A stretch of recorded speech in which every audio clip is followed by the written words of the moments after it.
Yep. And moving into our first conversation for today, as I said earlier, our first conversation is going to be taking a look at the sugar industry in the north.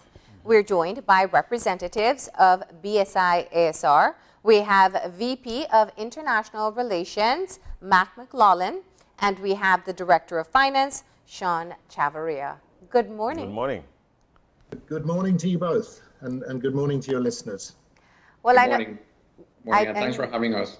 Yeah, Good morning. it's great to have you here and to be able to hear from you what's happening in the north. We know how critical the industry is. Let's just talk about where we are right now in the season. Yeah, sure, Marlene. Well, you know, we're probably about 2/3 of the way through the crop now. We're in kind of prime time harvest season at the moment. We're grateful to the farmers for bringing in some good quality cane at the moment, and we're managing to mill that cane. It's been pretty dry in recent weeks, which in some respects is a blessing in that less mud and extraneous matter come in with the cane, but on the other hand, it is having an impact on the cane crop. But things are going reasonably well at the moment. I don't know, Shawn, if you want to say something about the direct consumption sugars as well.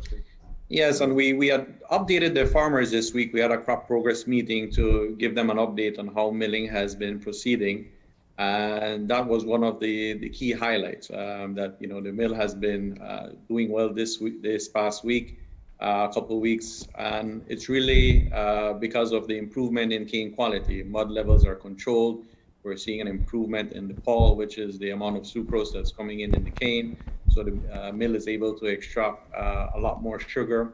But more importantly, we've been able to produce some 8,800 tons more of direct consumption sugar over last year for the same period, which, you know, it was part of our strategic initiative to shift away from a raw sugar mill to one that's producing majority direct consumption sugar. So it's really showing the yields of the investments that we've made to expand in direct consumption sugar production. All right. So let's get to the elephant in the room, if I could use that term. Cabinet has now agreed or made the decision to divert 50 metric tons of cane to be milled by Santander, and are you guys saying otherwise? Tell us the story about that and where you are right now. Okay, John. Well, it's 50,000 tons of cane that has been authorized to go to Santander. We were a little surprised by that decision because there had been no consultation with us prior to that, and of course, you know, that cane is scheduled to come to B.S.I. and you know, we are counting on that for our sugar sales and sugar production. But we've been able to have some very constructive discussions with the government about that decision. And we were able to point out that perhaps, you know, a decision was based on a number of factors which were not entirely correct. And that included some assumptions on how much cane we were prepared to mill this year. And it also was based on an assumption that we were going to finish the crop at the end of June, neither of which are accurate. And so we've been able to point that out to the government and to say, look, you know, we have every intention of grinding all the cane in the north that is programmed to come to us under the commercial agreements that we have with the farmer associations. That's barring any unforeseen circumstances, acts of nature, you know, weather issues, etc. And we are programmed to mill out that cane by the middle of July, which is not unusual for our industry. The last few years we've gone into July. Yeah. One of the reasons that I think there was a bit of a concern about the cane was because of delays to the start of the crop. Yes. The mill was ready in the middle of December, but because of perhaps the legacy of the lack of investment in sugar roads that coincided with very heavy rain, the farmers were unable to deliver their cane, and the crop actually started 2 weeks late. And then shortly into the crop, there was another best part of a week's delay, again for reasons of rain. And you know, had that not happened, we would certainly have been romping through the cane by now, and you know, be looking to finish the crop sometime in June. But we're pretty comfortable and confident. We're having outreach meetings with the farmers. We're discussing the issues with them. Yeah. And as I said, we've had some cordial and constructive discussions with government about, just about the fundamentals and the basis of this decision and, how it was taken without any consultation. Yeah. Let's segment the issue there, because you gave us quite a bit to unpack. There is the first issue, or the first part of it, which is that the decision is made based on what essentially was your forecast very early on.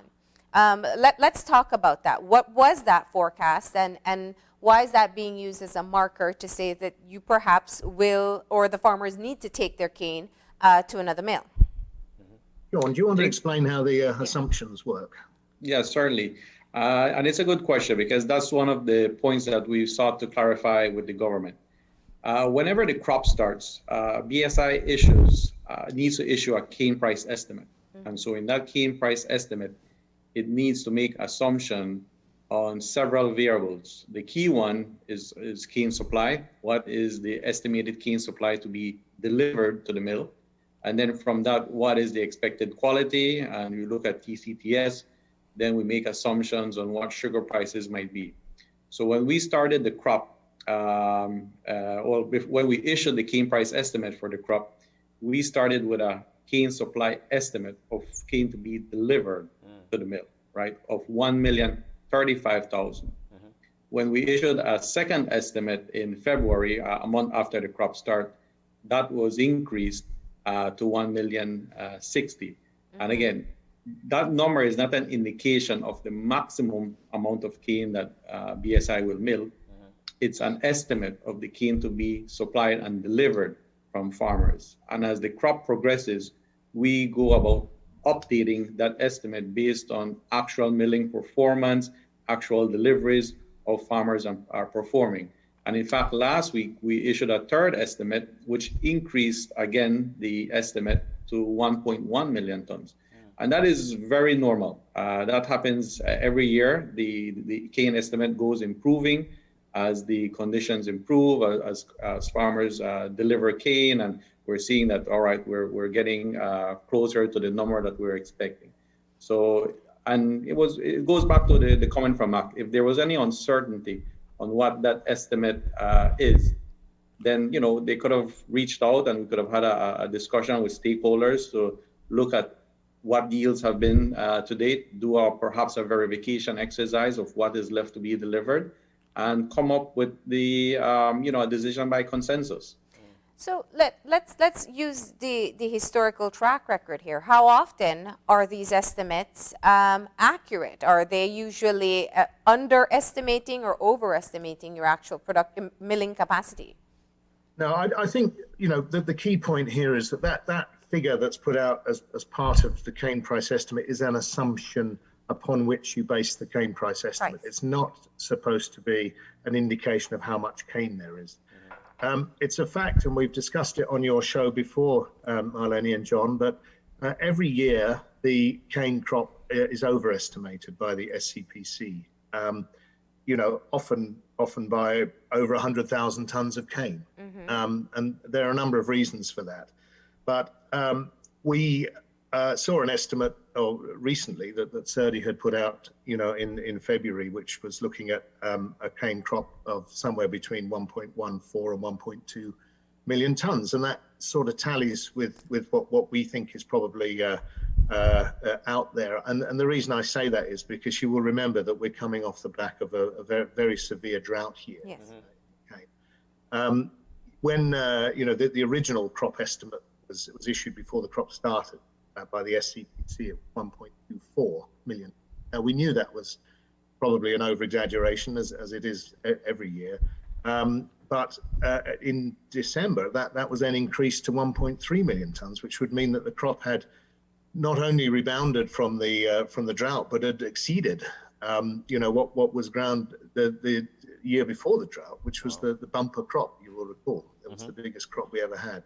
So that, I think, all things being equal, we and taking a little bit away from the cane price estimate, because that is a little bit of a bogus estimate on which to base a decision, because our intention is to grind out all the cane, however much there is, and we are very confident, barring any desperate issues, acts of nature, weather, whatever, that would impede that. Yeah.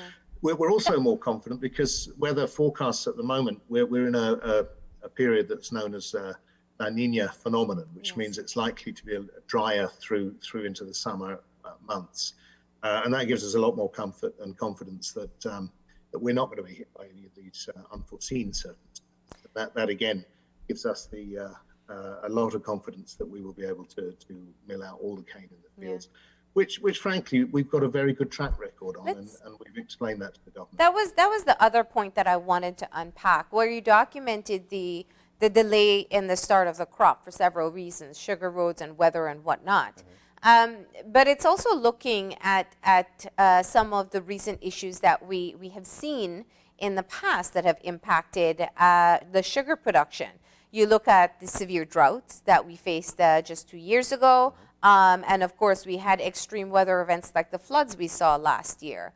Perhaps that was a matter that was taken into account? Well, certainly from an agronomical point of view, there has been some damage done to the cane crop as a result of that drought. We are very pleased to see the bounce back of cane. There's no doubt about that. But the truth is that there will be some fall off in cane. We're not expecting to recover to previous levels this year, and possibly not next year either. It's interesting, actually. Last year, the crop estimate, in full knowledge of the drought, was nearly 1.3 million tons, and of course, in the end, only 879,000 tons were delivered. What I would add as well, Marlene, is that's to remove the guessing game. That is one of the reasons we've been advocating for the implementation of a management information system, so that we make estimates of cane supply based on technical information, based on scientific information, where all the data is in the management information system to say, all right, this area received X amount of rain, has this type of soil, and you can better plan and forecast what the crop is looking like. And so the implementation of a management information system for us is very key to remove this guessing game. Yeah, and I think a really important point there, Shawn, is that, for 5 years ago, I pressed the EU to provide €500,000 to give us a state-of-the-art GIS-based management information system that has plotted all the cane fields through satellites and mapped all the cane fields, and that information's been updated every year. And that essentially is a tool that has never really been utilized in the industry. Successive administrations and ministers of agriculture, including the current Minister of Agriculture, have not insisted on that being utilized fully. And all that really means is that when farmers deliver their cane, they link their field IDs to that. And that gives us a much better accurate picture of cane out there, and it helps to manage the crop, and it helps to plan for the future, plan for investments in the future as well. Well, that was another question that comes to mind when I hear you talk of how much cane is still left in the field, where you are with your milling. There's been, I know on the show here, we've talked about it quite a few times, the technology that's been integrated in trying to properly assess how the crops are coming along and what's left to be milled. Is that in use? Is it still a challenge because not all farmers have signed on to using or providing the data? What's the situation there? Yeah, we were pleased last week when we discussed with government. We got a very firm commitment from the Agriculture Minister that he would, instruct his appointees in the sugar industry institutions to ensure that henceforth farmers were entering their farm IDs when they deliver cane. And also that fields that were finished with the harvest would be closed off in our management information system, which is shared by all the stakeholders. So we were delighted with that. I'm sorry that hasn't yet turned into action on the ground, and we will be following up with Minister to find out whether that instruction's been issued, and if it has, why that is not now being recorded. But look, what we believe should be the logical step, if there is any concern about crop delivery. It's not our intention in any way to undermine our farmers, quite the opposite. We want the best for our farmers. Now, the best for our farmers is that we can mill their cane according to the commercial agreements we have in place. If farmers do take cane to another mill, it's going to cost them a lot of money to do that, and they will be economically disadvantaged, and it may in fact not have been necessary. So what really we've asked the government to do now is to get the institutions, the SCPC, to do a verification of the remaining cane, basically. We think that would only take 2 to 3 weeks to do that, so that we have a very clear idea of how much cane is left, accurate, verified, not plucked from the sky.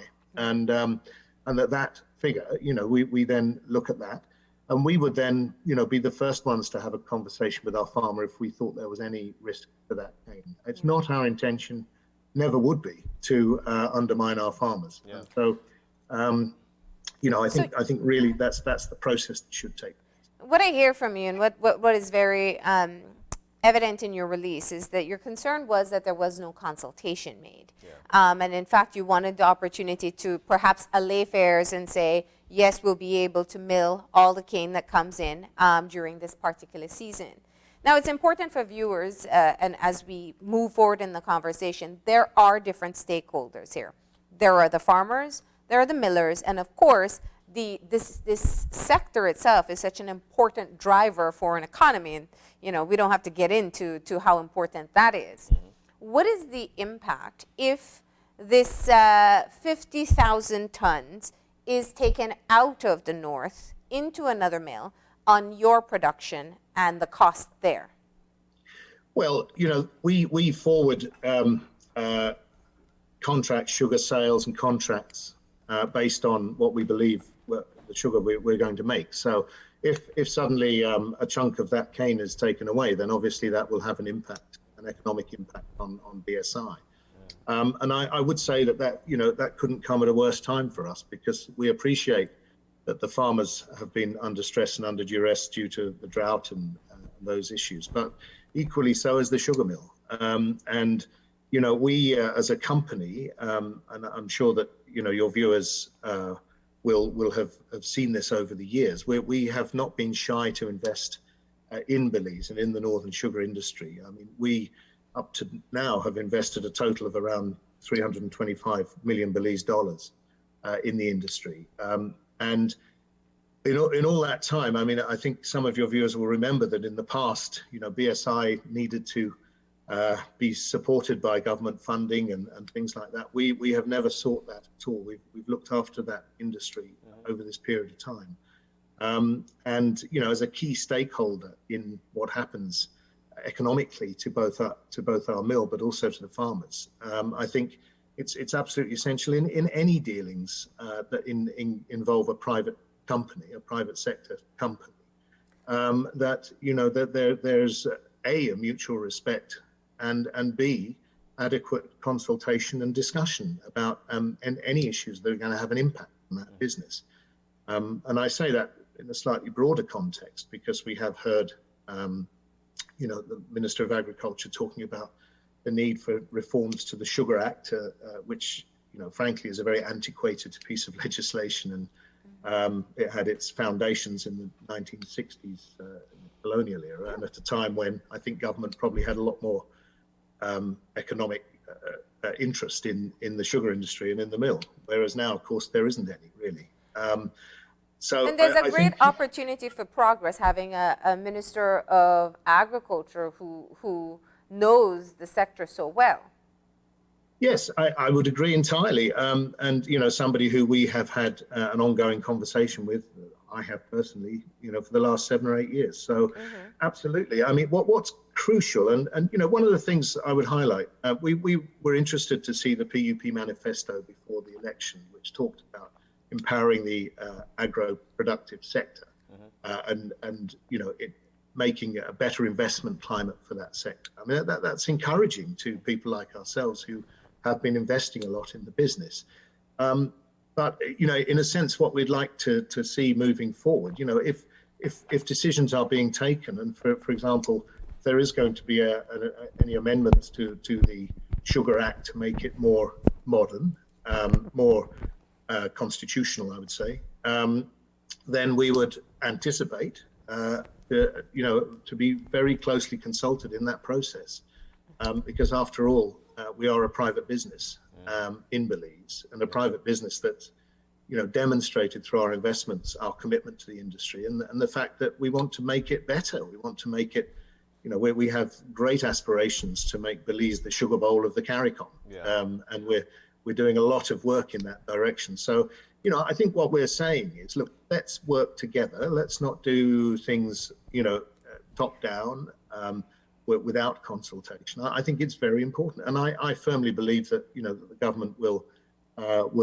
accept that way as well, that way forward for the future. And if we can all do that and create the right kind of investment climate for the future, it will be a great thing for the north of Belize and for the whole Belizean economy. When you think about the amount based on what you were saying this morning, it seems that the conversation has already started with government after the decision.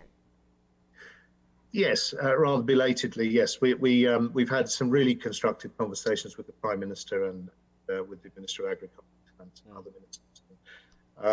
I think we're just waiting to have a follow-up conversation where we can find an amicable way forward on this particular issue. Yeah. I think, as I said, that the process is for me, it's quite straightforward. It's got to be based on a realistic verification of how much cane is remaining, and on our an assessment of how long that will take to mill the cane.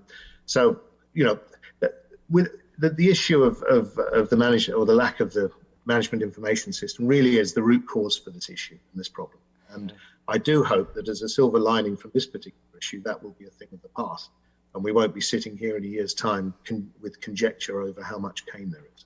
Well, in no way will I like to portray that you are the farmers' representatives. I do know you have a very close relationship in working with them. Have you gotten any reaction from this decision?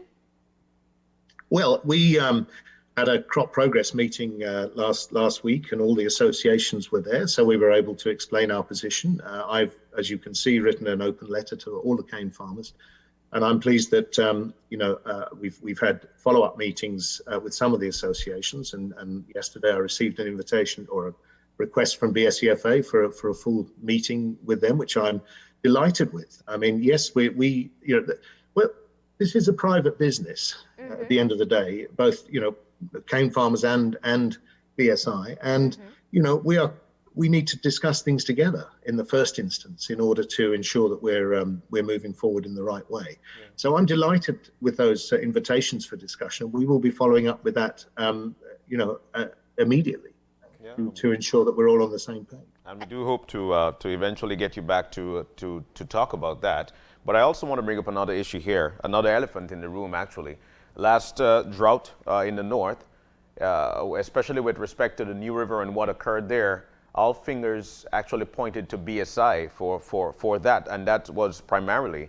It's also being forecasted that we'll be going into another drought. As a matter of fact, we've been feeling that sweltering weather, and we know that you guys have been doing some work. Can you tell us about what's going on with B.S.I with respect to this forecasted drought? Yeah, Shawn, why don't you explain about our major investment programs we have lined up? Yes, thanks for that question, John. And it's something that we've been working on for the past 2 years in consultation with the Department of Environment as well. We've been undertaking technical studies to see how we can improve our water treatment system. Last year, we got board approval for a almost $10 million Belize dollar project to install cooling towers here at the sugar mill. So essentially what this technology will do is the injection water used for the process in the boiling house, that's usually used for vacuum, to create vacuum in evaporators. That goes to a cooling pond before it's discharged to the New River. So before going to these cooling ponds, it will be cooled down to below 35 degrees Celsius before going to the cooling ponds and then being discharged. And so this is something that it has certainly been welcome and embraced by the Department of Environment. We've kept them informed along the way. They also approved as well the whole design and the technology being used. We have to get all those necessary approvals, and that cooling tower should be in place by July. Last year as well, we also installed aerators into the effluent treatment ponds. That was done to assist with dissolved oxygen.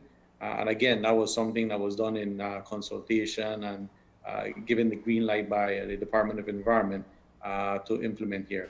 So a lot of work has been done into improving our environmental compliance, and all of it done in consultation and discussion with the Department of Environment.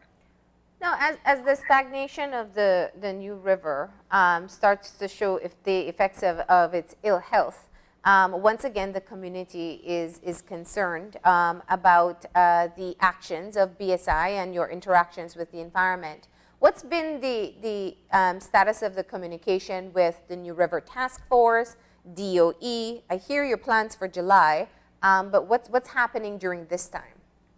Well, we had a very constructive meeting with the Minister for Environment a couple of weeks back, where we outlined our plans.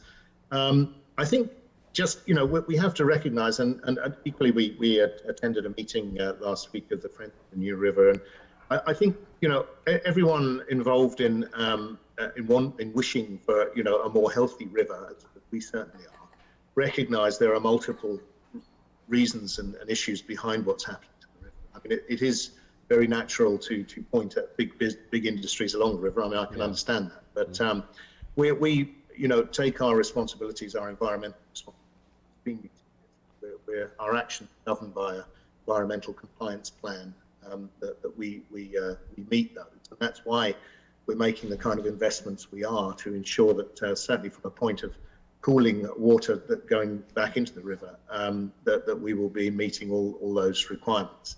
There's a major investment for us, and the return is strictly an environmental and social return, which we're very proud of. Mm-hmm. But as things stand, we're playing our part within the community. One other very important point I would say is that we've also outlined recently our decision to move our raw sugar logistics away from Belize City, where, of course, sugar used to be loaded from barges into export vessels, to Big Creek Port. And that will basically be taking all of our barges and tugs out of the New River, which I can only think will help the situation as well. So, we're working closely with everybody whose interest it is to preserve that river. I'm aware the DOE recognise there are a number of different reasons for the state of the river at different times in the year. So I think collectively, if everyone does the things they need to do, we can make a real impact on that. We're certainly committed to doing the thing. Yeah. Now, it's interesting. You threw another issue there to discuss in talking about moving to the Big Creek Port and the impact it had here. But if I could go back, Mac, just to one more issue with the milling at Santander and the current decision. How does it work for farmers? Doesn't it cost more to transport your cane from your farm in the north, taking it out to the west to be milled, versus what you would have to pay to just take it right there to B.S.I? Absolutely, Marlene. It will cost a tremendous amount. It's 160 kilometers to transport cane to Santander. Look, I think it's important to understand the decision was taken on the basis of information. It was a genuine decision taken to try and avoid a complete loss to farmers. If one assumes that they couldn't grind the cane. We have a difference of opinion on whether that's likely or not. But if the opinion is that the cane can be ground at B.S.I, there would be absolutely no point in farmers taking their cane to Santander. And also, it would have some serious ramifications for the commercial agreements that we have with farmers, farmer associations, because they would effectively not be meeting that agreement. Yeah. We'd have to consider how we contract cane in the future. And, what we want to be clear about is we don't want to undermine farmers. I've said that a number of times, and that's absolutely clear. Well, naturally, the decisions made by the government will be the one that looks out for the larger stakeholder here in terms of number of people, which are the farmers and their families, and ensuring that They don't get stuck with crop in their fields that is left unmilled. Yeah, well, I think there are two sides to that. I think the government have made very clear that they would not wish to take a decision that was going to undermine economically B.S.I. And I think that look, we're saying it's our firm belief that we will be able to mill out the cane. Let's do the analysis, the verification. If there is an issue, that the process is that we discuss that with the cane farmers, and we decide what we're going to do as an industry. I think that's the crux of the issue here.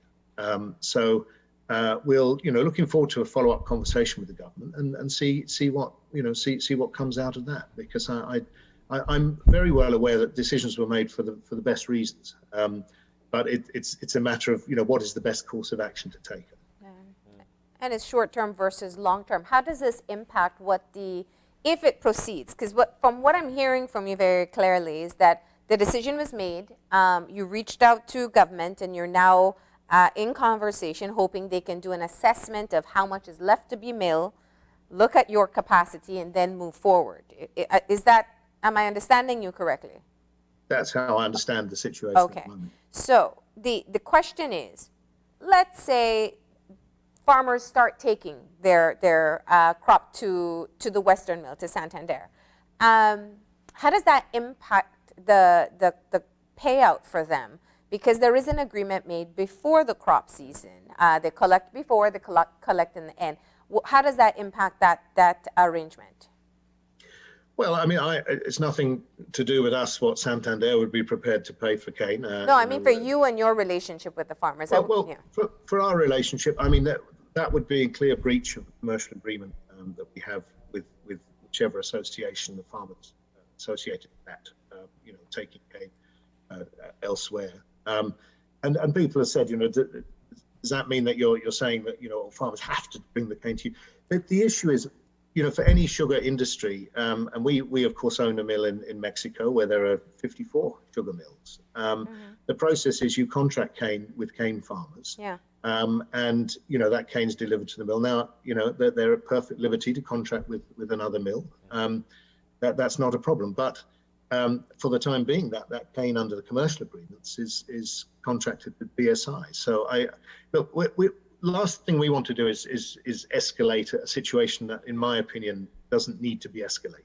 I think let's have a rational alignment on this and work out what needs to happen. I'm sure the farmers will make the most sensible decision they can on the basis of the economic information available to them, and that's why we're very pleased to have the meetings that we're going to have with all 4 cane farmer associations. All right. And you touched, I think, on what is perhaps the great skepticism that people have, which is, you've been B.S.I. has been the main show in town for a long time, and perhaps it's an attempt to maintain that particular status. How, moving forward, when you talk about things like revising the Sugar Act, recognizing the knowledge and expertise of the current Minister of Agriculture in the sugar industry, is it now time to sit with all the players and be able to work forward, expecting that maybe there'll be other interests that come in that want to invest in this industry as well? Of course. I mean, I think, when you look at a regulatory environment, what you want to end up with is really as little interference, if you like, as little government interference, as little regulation as is strictly necessary, because business, is best getting on with what business does. Now, obviously, there are different stakeholders who need to be represented in any discussion about what that regulation should look like. But I think absolutely everybody involved should be a part of a consultation. There's no question about that. We need to move forward. We really do. It's I think there's a very bright future for the sugar industry in Belize in general. What decisions are taken in the nature of regulation will either inhibit or encourage the kind of investments needed to take those industries forward. And I think that there's a very good constitution in Belize that looks after everybody's interests. And I think that this is all about common sense and how to take things forward in the most appropriate way for all stakeholders. Yeah. It's such a critical industry, and I think that's one of the things we keep on underscoring when we talk to any representative from the sector. Shawn, before we wrap things up, let's just talk about what the current outlook is for world market prices. We know, it has been a challenging time. Yeah. Where are we today? And the market continues to show volatility. It started very weak, and prices started showing improvement. Recently, it's been on the uptick, but it's just been so volatile, and that's one of the key reasons why the company made the strategic decision to move away from a predominantly raw sugar mill to producing value-added sugar because of the price volatility. The prices go high, go low. It's been for the past 4 years very low, and so moving to direct consumption, selling into CARICOM, selling more direct consumption into the EU, is a way of trying to stabilize prices. For us, that's been the message to farmers. We need to move away from raw sugar to direct consumption sugar to try to ensure that we can get the best value for the sugar, because the world market prices is really a dump market where main sugar producers like Brazil, after they satisfy domestic demand, they dump excess sugar, and so it's not a reflection really of what the cost of producing sugarcane and milling sugar is. And so they get to sell off their excess at cheaper rates versus us who's trying to collect a premium price. Yeah. Exactly. Yeah, there's one very important point though with our commercial agreement, and that's that it's a value share agreement. So everything we invest in for increased value, and Shawn will explain a bit about the pricing of DC sugar, is shared with the farmers. Same with the Big Creek Port development. That will reduce the freight charges that we're due to have. Again, the value shared with farmers. Sorry, Shawn, I interrupt. No. Anyway, that was the other point I wanted to make, and cite the example for last crop.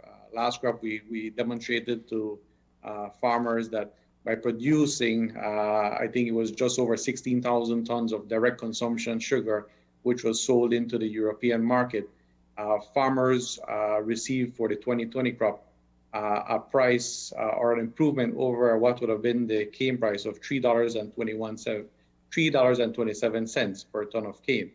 And that shows really the benefit of moving to value added, because the prices are better, we get better value, and the farmers share in that through the 65-35 value share arrangement. And next year, as our investment comes to fruition, we should be producing around, up to 80 to 90,000 tons of direct consumption sugar. So we'll be kind of 2/3 value-added sugar and 1/3 raw sugar. All right, so as you said, the engagement has started with government, hoping that you can find a solution to this current issue. And of course, we appreciate you coming in and sharing with us the concerns from your end. We appreciate the opportunity. Thank you very much to you both. All right. Thank you very much. Mac and Shawn, thank you. Do enjoy your day today. We're about to take a break. When we come back, this is Nurses Week. How are they celebrating it? That's the question. We'll discuss that when we come back.